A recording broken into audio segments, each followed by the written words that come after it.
Oi, gente, hoje a gente vai estar falando um pouco sobre a nossa casuística no atendimento de animais silvestres, né? Meu nome é Gabriel. Eu sou a Júlia. Eu sou o Eduardo. E eu sou o Neto. E esse é um videocast que ainda não tem um nome, então, por favor, deixa aí no comentário a sugestão para o próximo episódio. Já temos uma vinheta e um nome. Por favor, gente. Então vamos dar começo nesse assunto que eu acho que é um assunto de extrema importância na nossa rotina, né? Eu acho que o Morango pode começar falando um pouco sobre como que era isso quando você começou, como que está agora, você acha que estão dando mais importância, menos importância, como que é a relação não só nossa de hospital particular, mas população, órgão ambiental em relação a esses animais, né? Eu acho que assim, no começo mesmo dos primórdios, a gente tinha gente ajudando sempre esses animais quando encontrava na rua, todos esses animais silvestres, né, os acelvajados, né, de maneira geral. Mas hoje eu vejo que a procura é bem maior. Parece que depois pelo menos do Covid, eu acho que a gente começou a ver que as pessoas parecem ter um cuidado um pouco mais especial com os animais de maneira geral.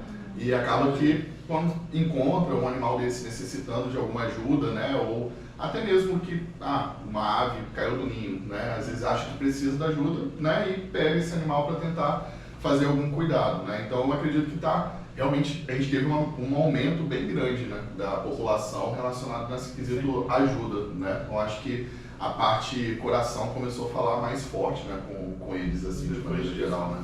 Também na pandemia o pessoal ficou mais em casa, teve mais tempo para olhar para o quintal, olhar para a sacada, olhar ao redor, né? Aí acho que acabaram também reparando.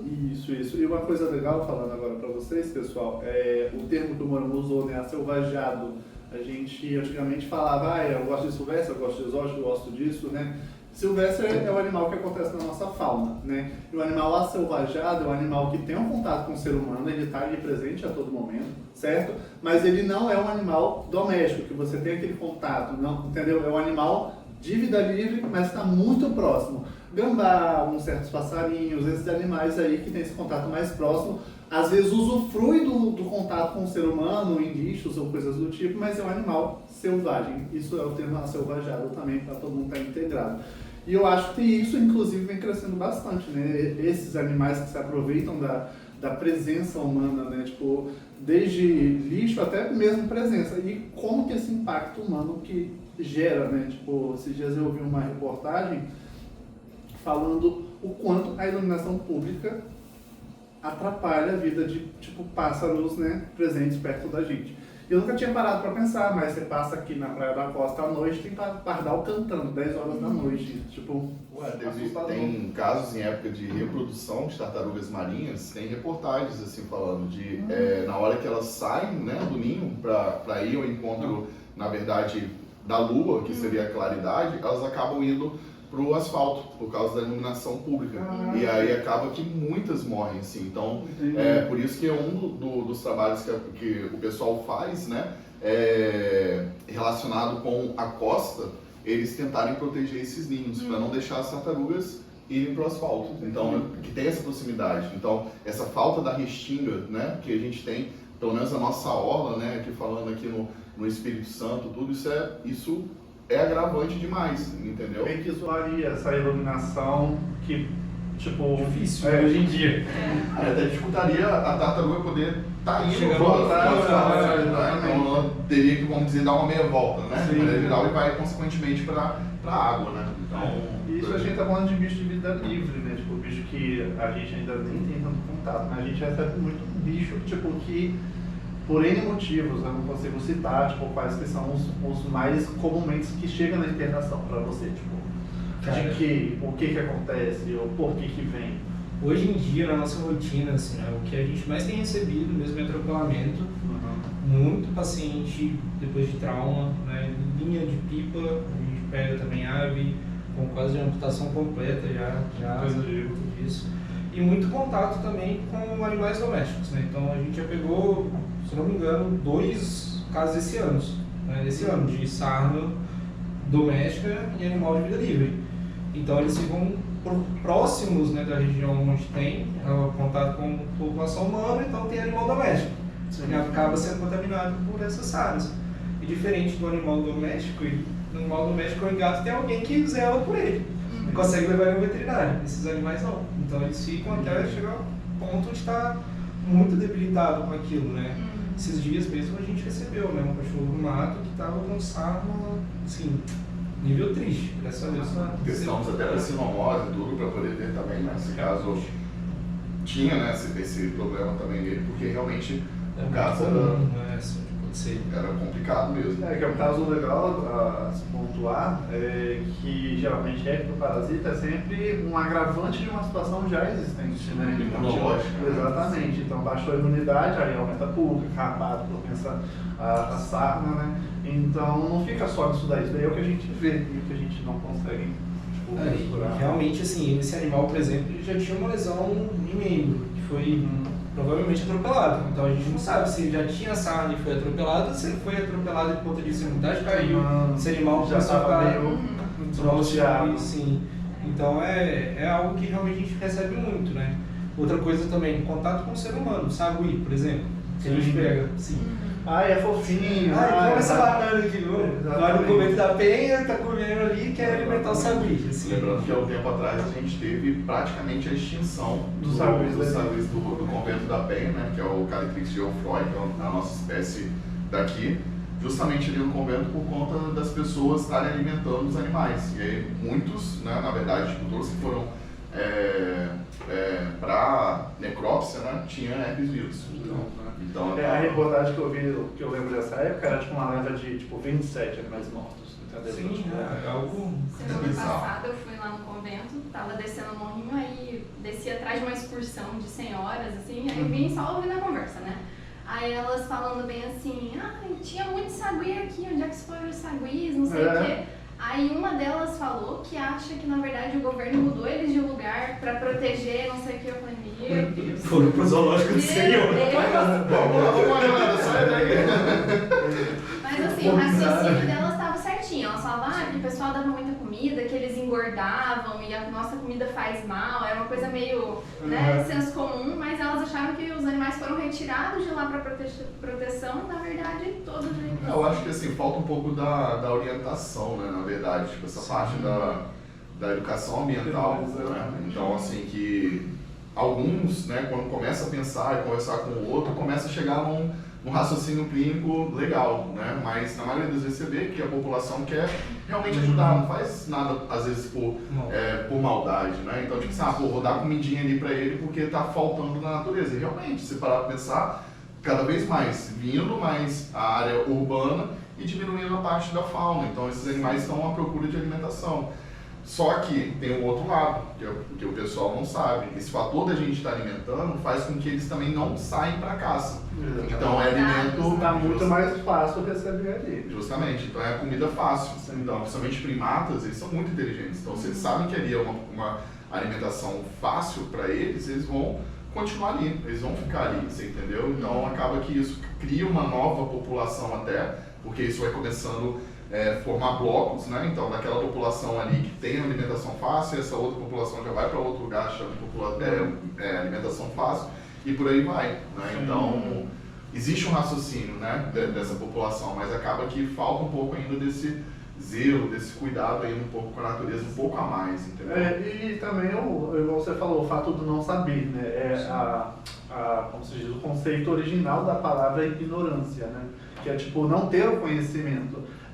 Igual a gente que foi chamado para dar as orientações à população do cara que tentou tirar a serpente do mar aqui na Praia da Costa. Ele achou que ela tinha entrado por causa de medo e ela só estava indo caçar normalmente, entendeu? Então é uma informação que não chega até a população, entendeu? Então se você chegar para qualquer senhorinha de idade aqui, e aí quais são as cobras que você acha que tem aqui na nossa restinga? No máximo ela vai falar, sei lá, jiboia, entendeu? E a gente tem mais serpentes, a gente tem mais outros animais, entendeu? Então acho que a educação ambiental, quando ela começar a chegar nessas pessoas, eu acho que realmente vai ser um grande plot twist em relação a como cuidar, para onde que vai, o que a gente pode ou não pode fazer, entendeu? Porque realmente é uma coisa de informação. Sabe que na liga lá de selvagens que participava do Mapa Selva, né, a gente tinha um projeto de educação ambiental Ambiental, em parceria com a UFES, que a gente ia na UFES e a UFES recebia escolas e tal, para mostrar todos os setores da universidade, né? Era com essa intenção. E recebia crianças do primeiro até o terceirão, assim, então era um público bem vasto. Aí a gente tinha algumas peças de taxidermia e uma mesa inteira era só de animais marinhos, assim, tartaruga, aves e tal. Aí a gente falava, principalmente com as crianças, era muito legal, que a gente falava assim, como que vocês acham que todos esses animais que estão aqui morreram? Aí elas falavam 1001 coisas. A gente, não, todos eles morreram atropelados. Todos. Aí as crianças ficavam assim, sempre tinha uma, né? Como que a tartaruga morre atropelada? E era justamente essa a nossa pauta, né? De vir para passagem de carro, de ser atropelada por carro, de ser atropelada por barco, das pessoas tirarem, achando que a mãe que está ali fazendo a postura está precisando de ajuda, aí devolve ela para o mar. Então é bem complicado. Fazer educação ambiental ali na raiz é muito legal. Não olhar para o lado para atravessar. Mas eu acho que isso daí, tipo, a educação ambiental, ela pode partir da gente, pode partir tipo, de todos os setores, né, ambientalistas, vamos falar assim, mas é uma coisa também que tem que partir de coisas maiores, de órgãos maiores, né, tipo, a gente vai fazer a nossa parte educando, mas o que adianta a gente educar se vai continuar tendo uma iluminação extremamente poluída para ave, entendeu? Se vai continuar tendo, tipo, atropelamento de tartaruga por causa dessa iluminação, nenhum tipo de proteção, entende? Então, por exemplo, eu acho a nossa orla aqui de Vila Velha muito curta, entendeu? É uma orla que a gente tem o quê? Tipo, faixa de areia, acho que 20 metros, entendeu? Pouquíssimo, entendeu?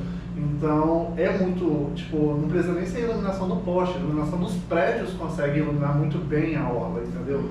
Então, é isso. Então, eu acho que é muito maior do que só a gente. E é especialmente importante nesse estado que tem uma fauna tão grande, né? Até marinha. A gente tem encontros de tartaruga, tem trocentas espécies que desovam na costa do Espírito Santo. Exatamente. Né? Baleia passando. Baleia. Então, tipo, é umas paradas bizarras que a gente fala assim, caraca, bicho, como tem numa costa dessa, né? Aves, a diversidade de aves. Eu acho que foi a gente teve algum congresso que eu tive presente, que também estava o pessoal de oceanografia, né? E eu sei que aqui no Espírito Santo há encontros de dois tipos de fauna, né? De fauna marinha.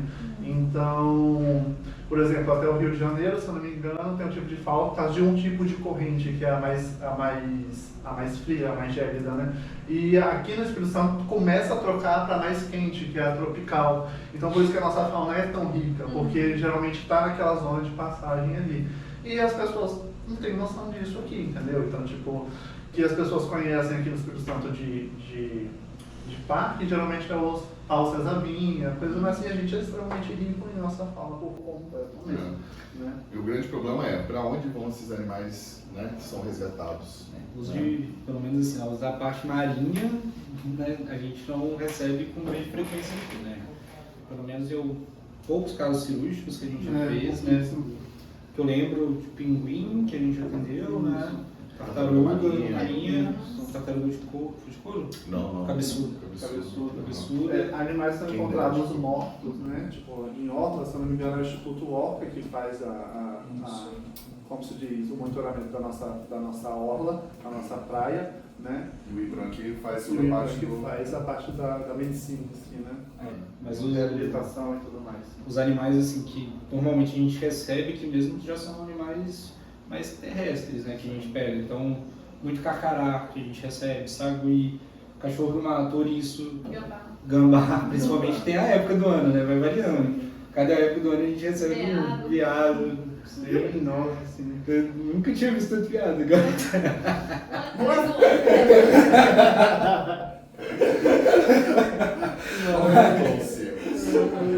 Mas enfim, uma coisa que é legal de se pensar, assim como tem essas, como se diz, essas épocas do ano, tipo, de reprodução e tudo mais, tem a época do ano cultural da gente também, né? Tipo, você falou no começo sobre linha de pipa.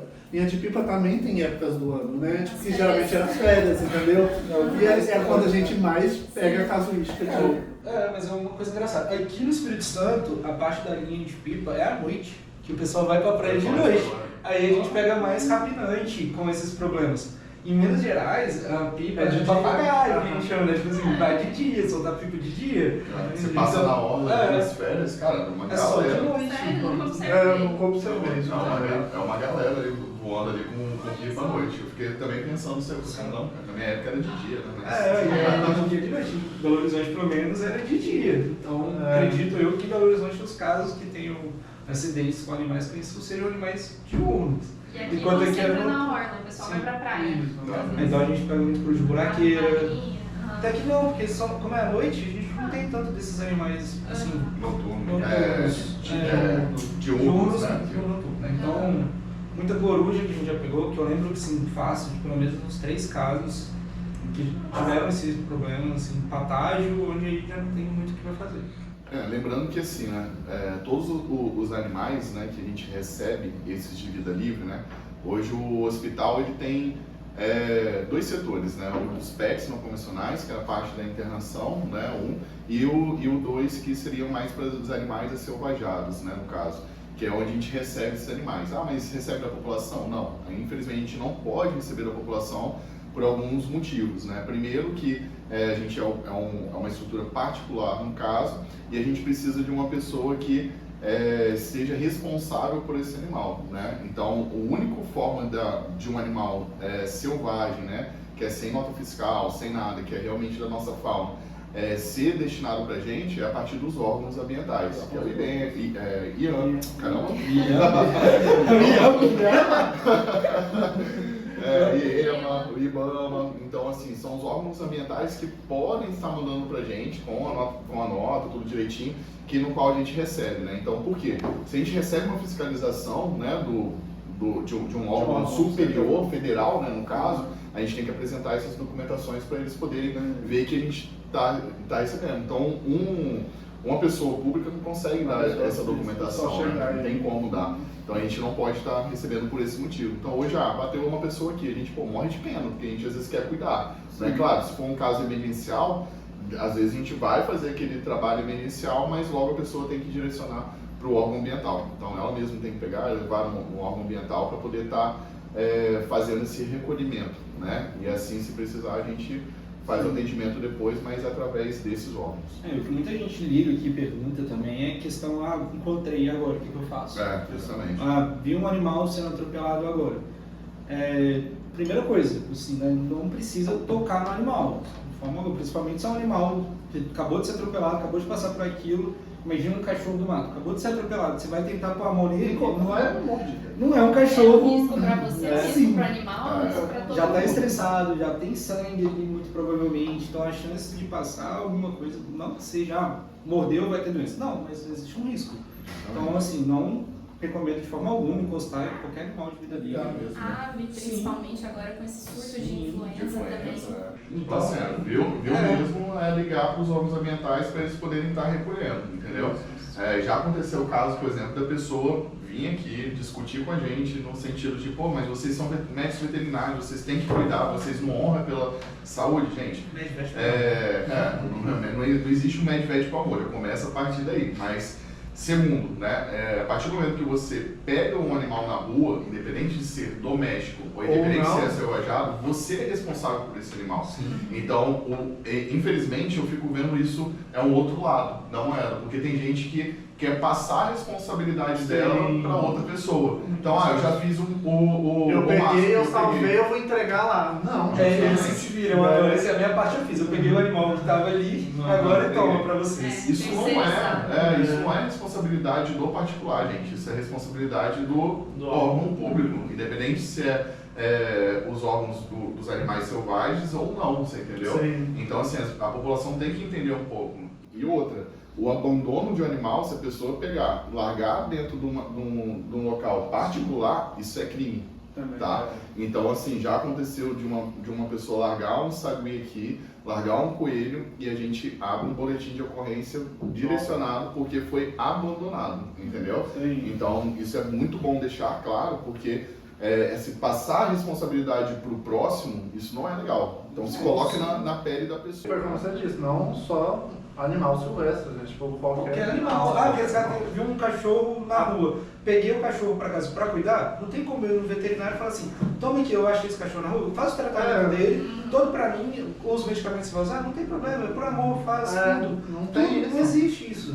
Se a pessoa pegou o animal, a responsabilidade é da pessoa. Sim. Então, Ninguém vê uma pessoa pegando uma criança na rua e levando no médico e ó, valeu. Não, isso, sabe? É valorização do profissional também. Não existe nenhuma outra profissão por amor. Você não chega na padaria, você não ama fazer pão? Então não sorriso por amor. Meu dente quebrou, conserta de graça, por favor. Justamente, Então assim, se a pessoa pegou o animal, está disposta a cuidar do animal, que ela arque com isso também. Sim. Então assim, ela tem que passar por todo o processo de assumir a responsabilidade do animal. Então ela vai ser responsável pelo animal, vai assinar o termo em nome do animal, né? Vai internar o animal, tudo bem, mas vai assinar o termo de internação. Vai ter os dados da pessoa. E assim, vai receber todo o prontuário todo que foi feito com o animal como pessoa particular. Então é mais que justo ela também arcar com isso. Né? E quando é um animal de vida livre que vem encaminhado do órgão ambiental, da mesma forma, é tratado como um animal particular. Então a gente tem todo o protocolo que teria com um animal particular. Em alguns casos até mais difícil com o animal de vida livre, porque a gente não tem história. É isso que eu ia falar. Não sabe quando comeu. A última vez. O que comeu? Se ele foi atropelado, se ele caiu. Se foi O que ele come, como é que ele estava antes do acidente. Nenhuma dessas informações. Se tem um semana que tá borocochô, não tem, não sabe. Tamadinho. Então acaba que às vezes a gente tem que partir mais para vários diagnósticos, né? Sim. Desde o diagnóstico laboratorial, desde o diagnóstico por imagem e por aí vai, né? Porque essa falta de informação às vezes atrapalha um pouco no nosso direcionamento clínico, né? desses animais. Então isso é legal porque eu gosto muito de falar sempre com os estagiários em equipe, porque existe uma diferença grande entre o atendimento do pet não convencional para o animal selvajado, entendeu? Então existe uma diferença grande. Primeiro, é uma coisa que eu sempre brigo, nunca colocar nome, jamais. Então, tipo, por quê? São animais que eles vão voltar para a natureza. Então a intenção principal é justamente essa. É todo diferente. Então o manejo é todo diferente. Então não é porque a gente não tem amor por esses animais, de forma alguma é diferente. A gente acaba tendo que deixar ele odiar o ser humano, né? Vamos dizer assim de maneira geral, porque ele precisa voltar e saber sobreviver e não procurar um ser humano para poder sobreviver. Se apoiar nisso, exatamente. E é isso, tipo, em pequenas coisas, né, que a gente vê isso, né? A nossa internação principal, que é a internação dos pets não convencionais, tipo, acho que 90% do dia tem mais de 1, 2, 3 pessoas na internação, entendeu?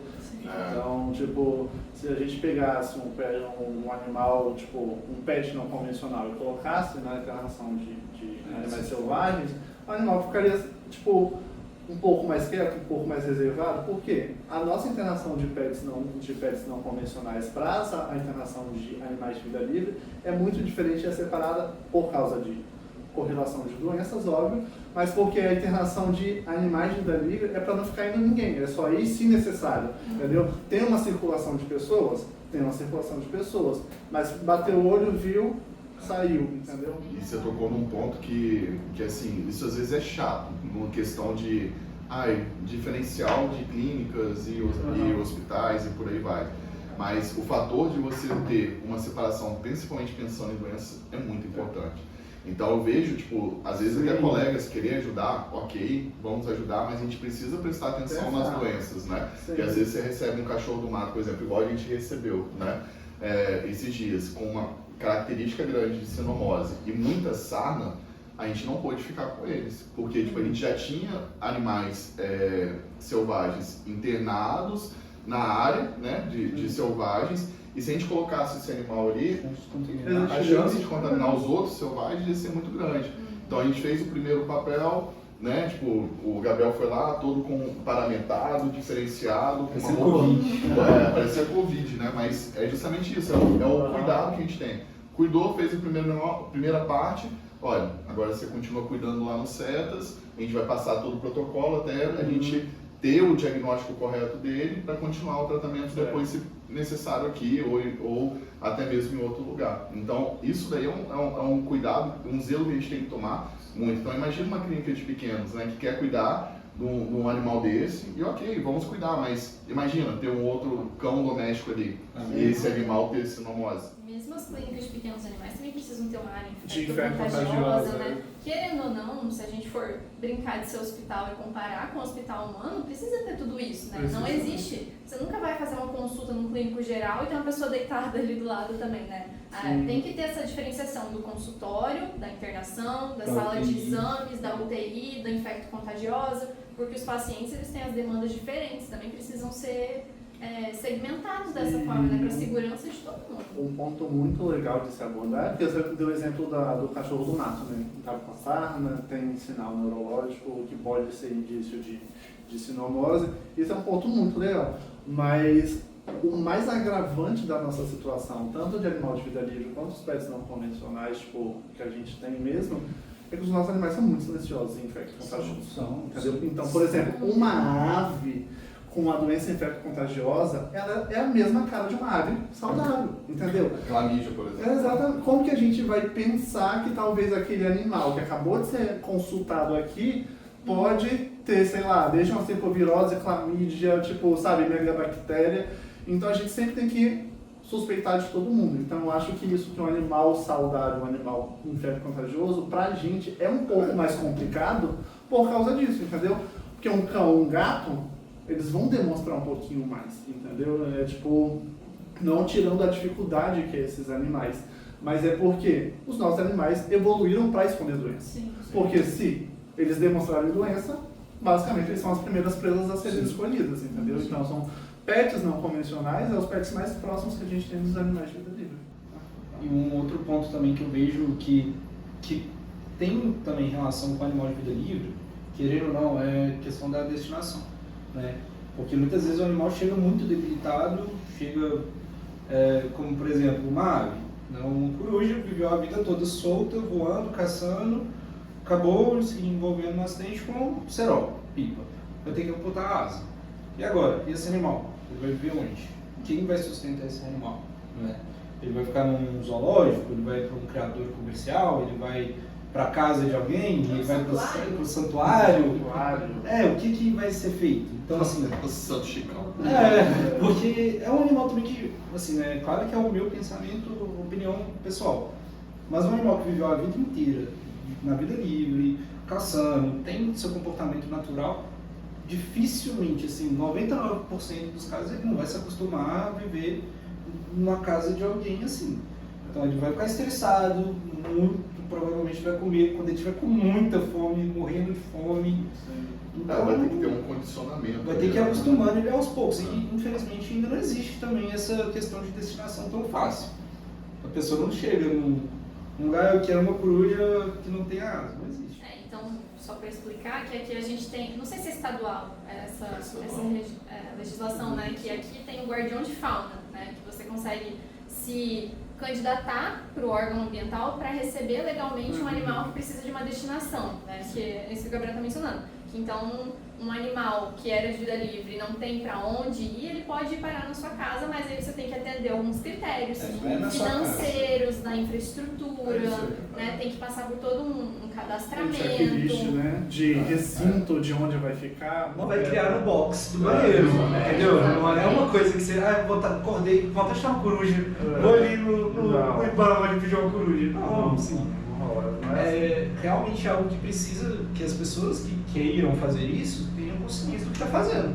Que não vai ser um animal que muito provavelmente não vai ser um petzão, que vai chegar e vir no braço fazer carinho. Exatamente. Muito menos. Se o animal, se a pessoa resgatou ele, levou para casa. Não. Se nem passou por um órgão, se nem teve, né? Isso é totalmente legal, esse feito. As pessoas às vezes pegam, né, filhote de cachorro do mato, filhote de gato morisco e leva para casa para criar como se fosse seu, mas não é a mesma coisa, né? Justamente, é difícil, né? Um animal, quando a gente fala de um animal pet, né, mesmo que seja não convencional, ele vem passando por gerações, né, de criação comercial, tudo, para justamente ele ser um verdadeiro pet.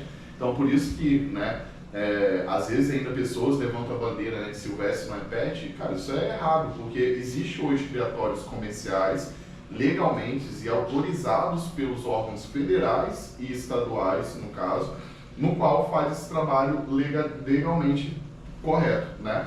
E com isso as pessoas, os criadores, estão fazendo o quê? Pegando essas gerações desses animais criados em cativeiros e recriando. E aí justamente para esses animais ficarem dóceis.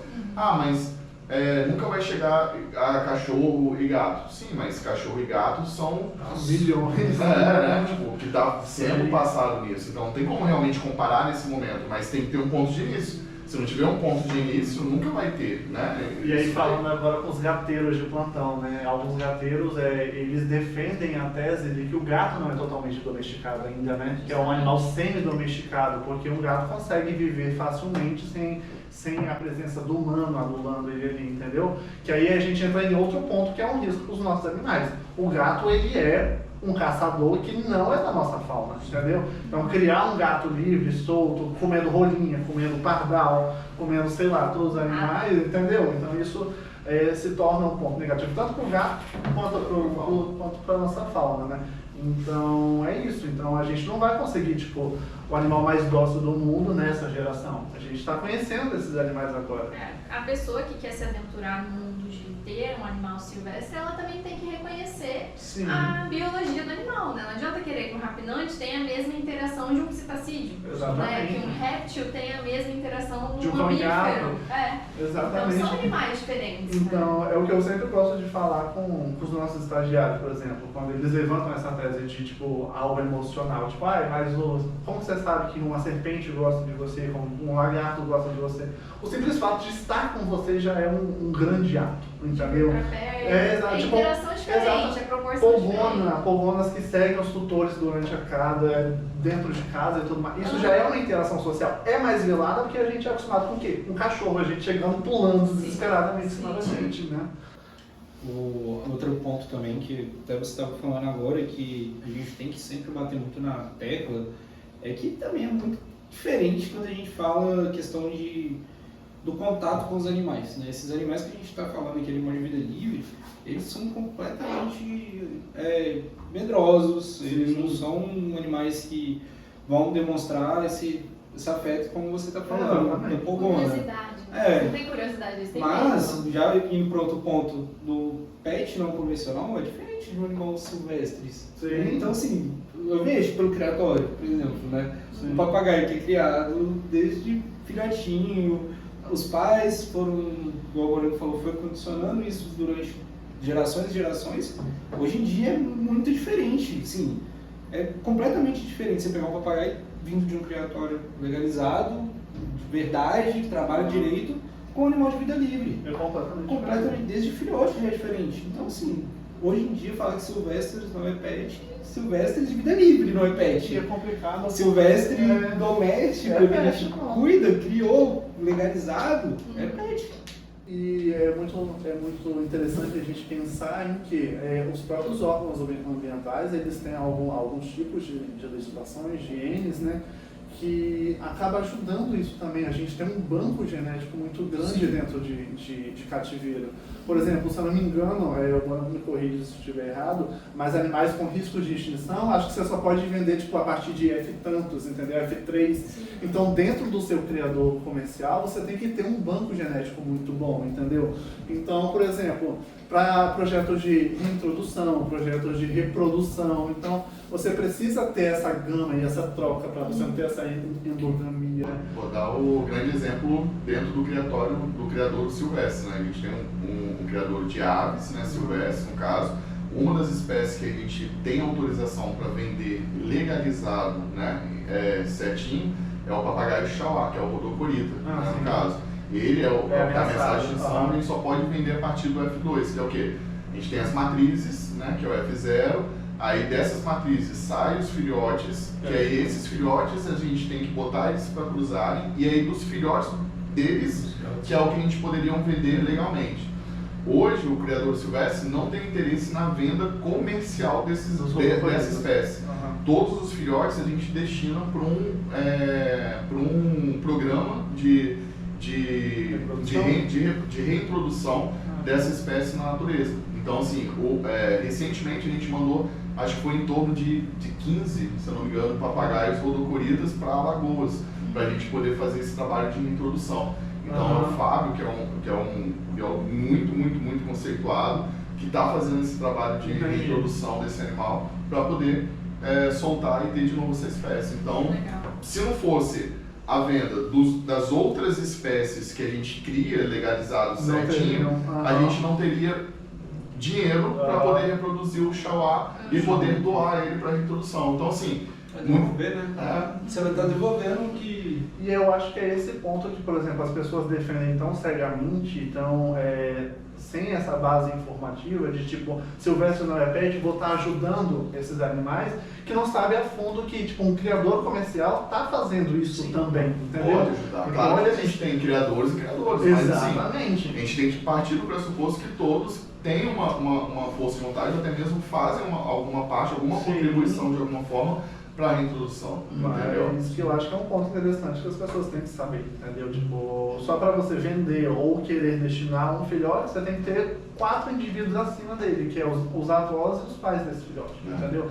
Então é uma coisa interessante, realmente. É muito diferente, né, quando a gente fala de silvestres e pets não convencionais. Assim, apesar de estar tudo na mesma linha, mas são situações muito complicadas. Até na questão do ensino também, a gente fica falando, quando todo mundo entrou na faculdade, o que você quer trabalhar? Com silvestres.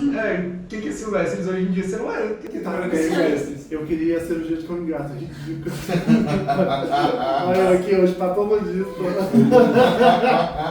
Mas muito... O que deu errado? O que deu muito certo, na verdade. É isso. Mas eu acho que é um ponto extremamente interessante a gente abordar isso, essas situações, né? Que tipo, uma pessoa que vem com um papagaio legalizado para consulta, esse papagaio vai ser atendido de um jeito, né? Com a mesma dedicação de um papagaio que chegou com uma linha de cerol, entendeu? Tipo... mas você não atende um animal ilegal? A gente atende. E a única diferença são as formas de orientações que a gente dá ao tutor, né, no caso. Porque muitos tutores às vezes não sabem que aquele animal é ilegal, né? Então a gente tem que passar a orientação, tem que dar a orientação, a gente jamais pode negar o atendimento da saúde desse animal. Mas vocês atendem os animais do IBAMA, então o IBAMA pode pegar o cadastro. Não, gente, não existe isso, tá? Então a legislação nos ajuda a proteger as pessoas que querem cuidar do animal, independente se ele é legal ou ilegal. Quem faz esse trabalho de fiscalização não é a gente. Não é a gente. O veterinário é um lugar seguro. É um lugar seguro para o tutor. Acho que pode se falar uma zona neutra. Justamente. Então, tipo, independente se tá aquela pessoa com o animal, sei lá, aquela senhorinha que tem aquele papagaio há 46 anos.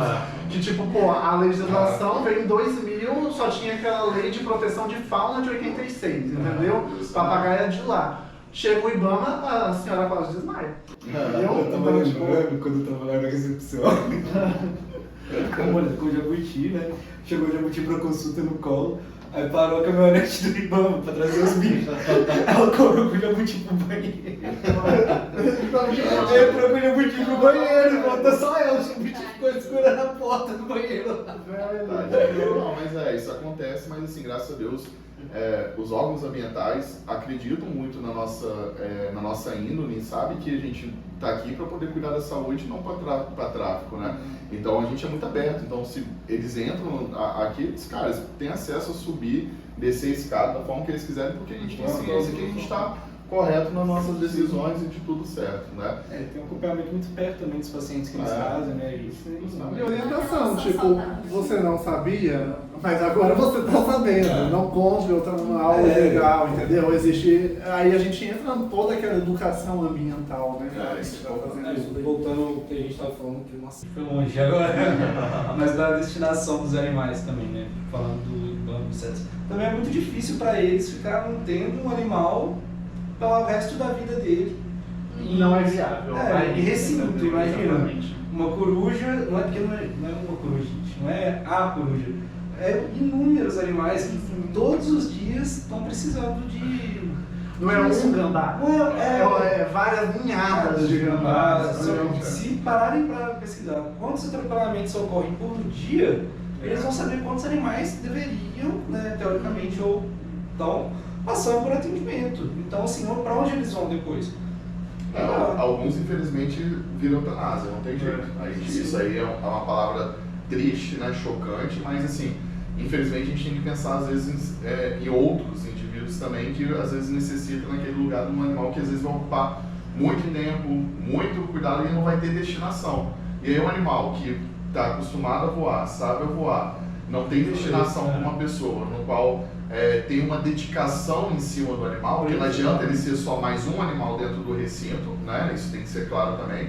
Então, assim, não existe uma dedicação, para aquele animal é muito mais sofrimento, né, existir, né? Então, infelizmente, a eutanásia às vezes tem que ser aplicada para alguns isso casos. às vezes nem infelizmente, né? Porque a gente tem que ir no ponto certo e no conceito correto da frase, né? Da palavra eutanásia, que é uma boa morte, você está dando dignidade.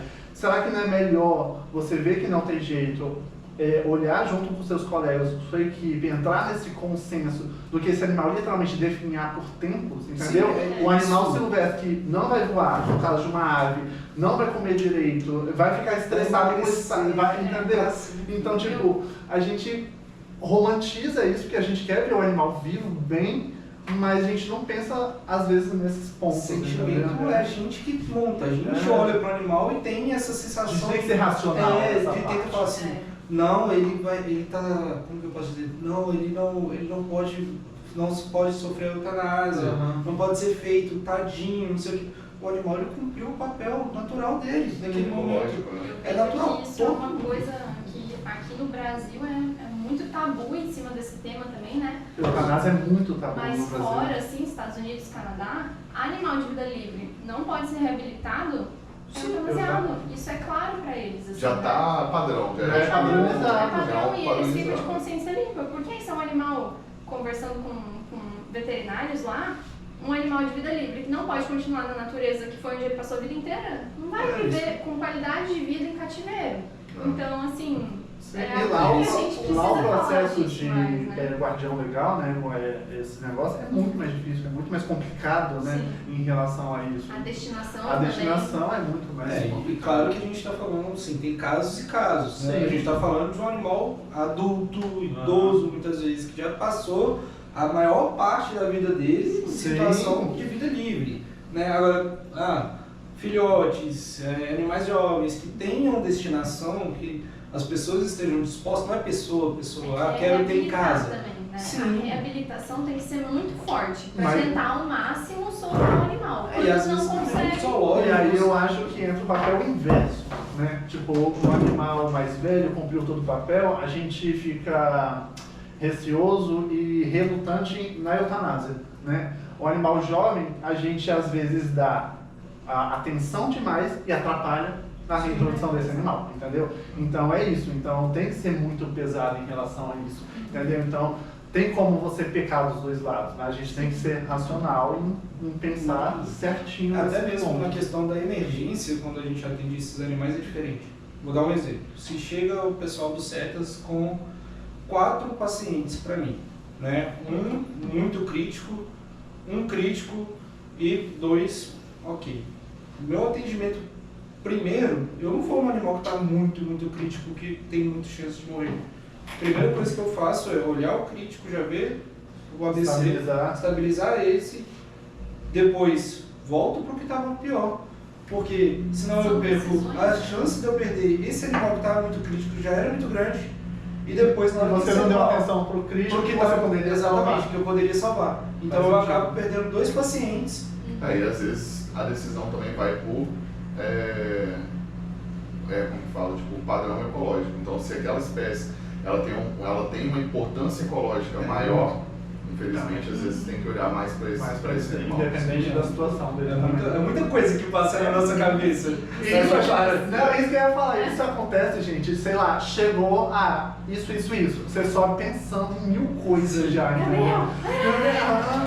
É uma chuva de informação que você tem que decidir. E a chance de você fazer uma escolha errada, e como falei, às vezes você vê um bicho que está precisando do atendimento, você tem que ter a calma, a paciência, assim, ele vai receber o atendimento. mas primeiro vamos estabilizar esse, depois esse, depois esse. E a importância de separar equipes. A gente tem que separar a equipe ali para cada um ficar em observação e olhando, fazendo uma atitude num animal ali. Isso é bom do hospital também, né? Porque aqui, quase todos os dias da semana, a gente tem 2 veterinários, pelo menos, né? Para dar o suporte, 2 a 3, para dar conta da rotina inteira, para ter um veterinário dedicado para os atendimentos, que é totalmente diferente agora para pet não convencional, né? É outro mundo. E assim, para concluir um pouco, né, também, muita gente pergunta, né, tá, mas então vocês recebem dos órgãos ambientais, né, esse dinheiro desse cuidado, tudo deles? Não, gente. Então, assim, infelizmente ainda é uma coisa que não é tão fácil assim, então tem as licitações, as coisas todas que são muito poucas ainda de maneira geral, né, que tentam acontecer, né, mas assim, nesses anos todos, né, que a gente vem atendendo de graça e acolhendo esses animais dos órgãos, né, ambientais, a gente hoje acabou criando, né, uma linha que a gente fala que é da Máquinas Silvestres, né? Então a gente até deixou aqui como exemplo, né, algumas coisinhas. Então a gente tem as camisas, né, no qual a gente vende, a gente tem as canecas, a gente tem esses quiz, as garrafinhas, os bonés. Justamente, a gente acaba sendo propaganda ambulante. Então, assim, o valor, né, é uma coisa que foi feito, porque assim, o valor destinado, né, isso aqui é justamente para esses animais. Então, assim, meu irmão sempre fala. Para cobrir os custos desses animais. Como a gente já falou também, é um animal de difícil diagnóstico, que a gente tem que ficar fazendo vários exames, tem que ficar investigando em várias frentes e tudo isso gera um custo, né? Que hoje a gente tenta absorver. E a área que a gente mais gasta, tipo, em relação a qualquer coisa, tipo, medicação, exame, tipo, agilidade, é na emergência. Entendeu? E a emergência, e esses animais só chegam pra gente por quê? Porque eles estão em emergência. Então, claramente os animais que chegou aqui, a gente, vários tipos de medicamentos, exame, os meninos às vezes nem sobem, na hora que sobe já fez raio-x, já imobilizou alguma coisa, aí sobe, pede um exame, já interna, já, entendeu? É muita coisa realmente. Então, as pessoas acham que a gente sai ganhando, né? Dinheiro de órgão público e tudo mais, mas não, gente, literalmente vocês ajudando aí a gente com as compras das nossas coisas da Silvestre. Se você quer contribuir de fato com um atendimento de qualidade, de primeira mão para os animais de vida livre, ajuda a gente. Só ficar estiloso para Silvestre. Mas é uma informação importante, né? Porque não pode ser romantizado, né? Assim como a nossa profissão não pode ser romantizada. É uma coisa que a gente viu esses dias atrás, que eles cuidam de bicho como filhos, mas não tem veterinários como médicos, né? Então eu acho que essa frase é absurda, é extremamente pesada. Então a gente romantiza a soltura de várias aves e tudo mais, mas gente, teve um trabalho de anos, tipo, de várias pessoas ali por trás, e um custo enorme ali por trás para esses animais estarem bem, né? Então acho válido um ponto a se falar também, mesmo a gente sendo um hospital particular. Isso aí. Acho que assim, hoje o bate-papo foi mais relacionado com isso, né, nessa parte desses animais selvageados. Acho que deu para abordar bastante coisa. Acho que a gente acabou abordando e extrapolando para algumas coisas, né? Mas assim, você que ainda tem dúvida, né, relacionado a este tema, já deixa aí um comentário pra gente, tudo relacionado que a gente vai responder, a gente vai falar a gente vai abrir caixinhas também, né, lá no Instagram da Silvestre. E lembrando que falta um nome. O nome. Gente, o nome, pelo amor de Deus. O Dr. Juliano já deu uma sugestão. Estamos aqui, ó. Gente, mas a gente mais uma vez agradece a todo mundo, né? A gente está muito feliz com esse projeto, eu agradeço a presença de vocês também que está comigo. De nada. Né? Acho isso bem legal da gente conseguir bater esse papo, que às vezes eu acho que não vai chegar na pessoa que está em casa só acompanhando a gente, né? É isso aí. Então acho que vai ser bem legal e a gente está cada vez mais promissor. Então é isso, gente. Até o próximo episódio. Obrigadão. Até o próximo. Isso vai ser bom para mim ver como é que é meu trabalho.